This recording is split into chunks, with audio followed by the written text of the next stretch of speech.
Okay, this stump's about 24 inches across. It spreads out to about 28 inches where it goes into the ground, and then the entire area that we're going to grind is about 5 feet across because of the roots. You take small bites going into it so that you don't stall out the machine.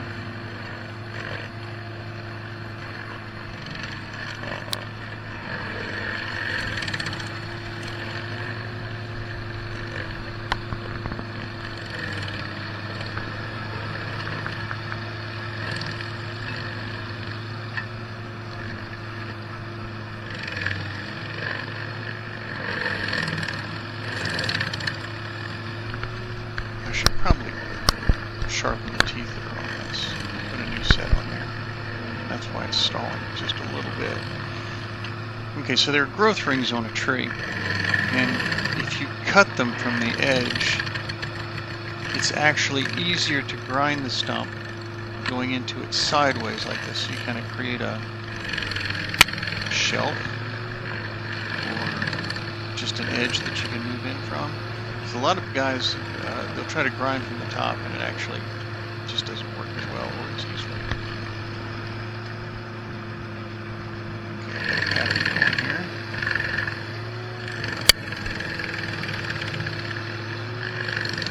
Only the outside of the tree, about the last outer ½ inch, is alive. The rest of it's just a husk. The inner part literally is just left over from previous years. But if you grind through the tree rings sideways, it's like a cross cut instead of a rip cut, and it's easier to do. Also, if you take really small bites like this, it amends into the soil a lot easier. Sawdust-sized chips.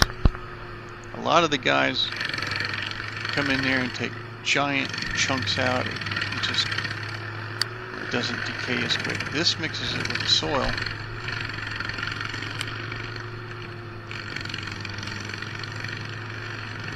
It also allows you to smooth it over a lot easier when you're done. You see that at the end. Literally looks like clean dirt.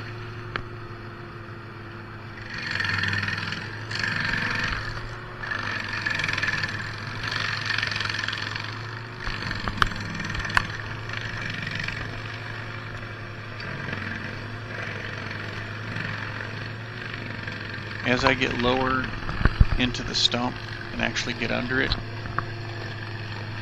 you can hear that it doesn't make the louder chipping noises or the cutting noises because I've actually gotten to the bottom.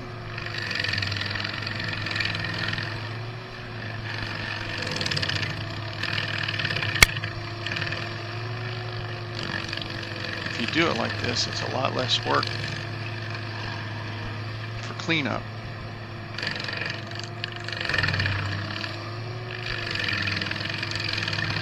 Of course, it also helps that the stumps cut low. Less material going into the dirt.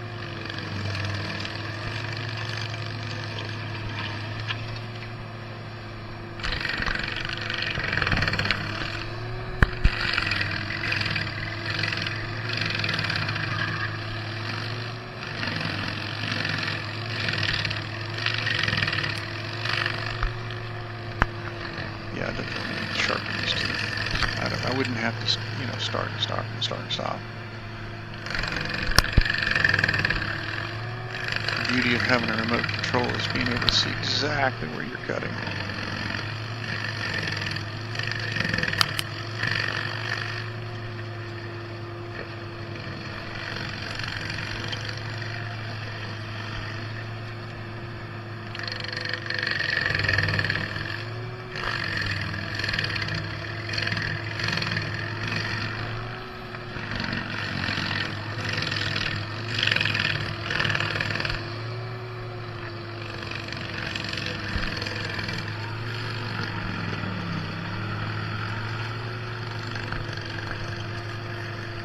See how quiet it is when I run through it like that? Just means there's no more stump under there. And literally, I've seen so many people just leave a shelf there where they didn't cut all the way to the bottom. And it only takes just a little bit of extra work. There's nothing wrong going the extra mile on these things. Now, if there's debris in the ground, I've seen so many things: rocks, bricks, tools, car parts. I've mentioned this before, but if you run into a bunch of that, it might be a good idea to go shallow.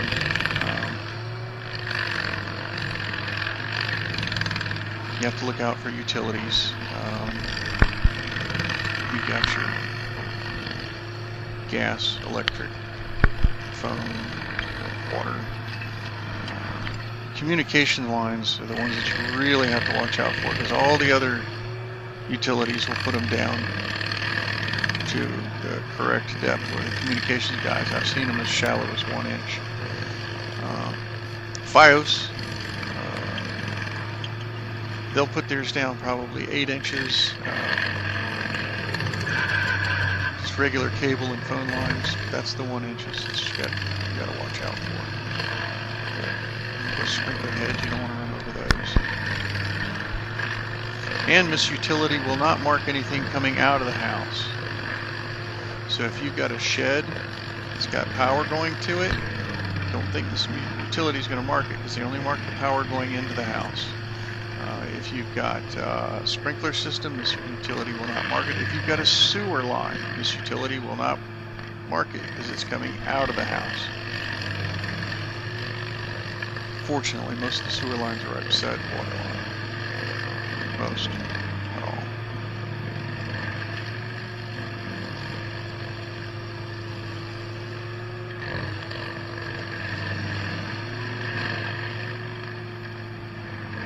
As I get to the back side of the stump, you go from being able to peel it to actually having it's cutting across the grain instead of with the grain. And you have to take a little bit slower, a little bit smaller bites, not get in a hurry at the very end, because it takes a little bit more horsepower to get through those.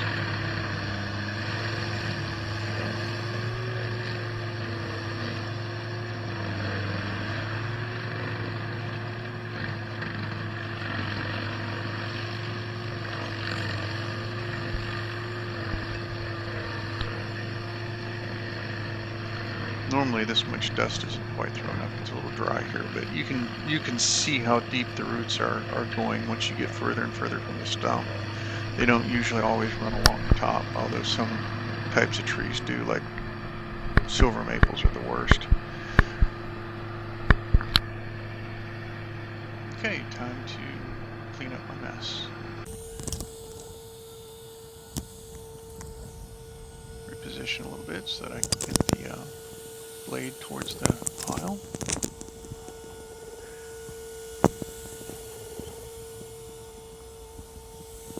A lot of times if you have room to get on somebody's cement, it's a little less damaging to the lawn, unless they just don't want you over there, but it's nice to have.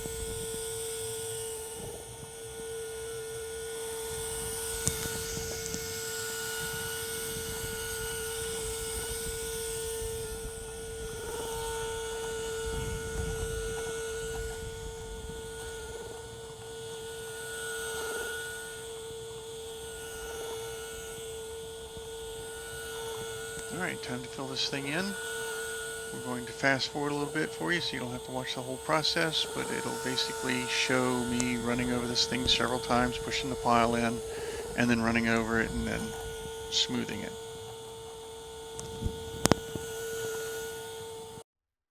Okay, final product.